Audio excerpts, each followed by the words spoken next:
I want to bring in the author of Rights and Freedoms in Peril, Judicial Watch President Tom Fitton. How surprised were you, my friend, at the ruling? 7-2 is a pretty big win for for those who are fighting for the migrants. It is. It follows on Supreme Court skepticism of the president's ability to protect the country from an invading force of foreign terrorists that he found as commander-in-chief under this federal law that's been around forever and a day. And I don't recall seeing any Supreme Court justice on the presidential ballot list, and no one elected them to be commander-in-chief.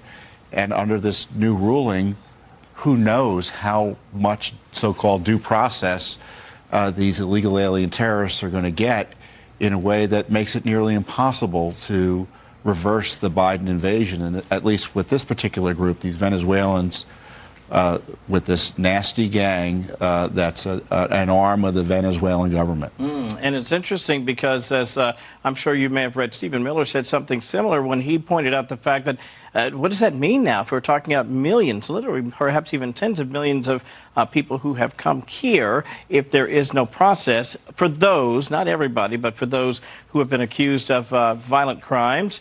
It could be a real problem, has been his argument. And I think this ruling is an interesting one. I want to share it really quickly. Under these circumstances, notice roughly 24 hours before removal, devoid of information about how to exercise due process rights to contest that removal surely does not pass muster, but it is not optimal for this court, far removed from the circumstances on the ground, to determine in the first instance the precise process necessary to satisfy the Constitution in this case.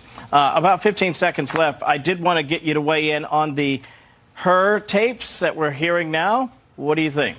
Well, now we know why they covered it up. Now we know why Garland was willing to go to jail potentially to keep this information from Congress. Now, we sued for these tapes. Obviously, the Biden gang leaked it to get ahead of the official release that's likely to come as soon as next week. But they demonstrate that Biden was completely out of it. And we already found documents that the Biden White House had changed the transcript, edited it to hide this. This is what they were hiding. There's got to be accountability. Garland should be prosecuted by the Attorney General over the contempt he had for Congress to hide this. We'll be sure and have you back when we get the rest of them. Tom Fitton, thank you, my friend. Appreciate your time here tonight. Have a good weekend. You too. Thank you. Appreciate that.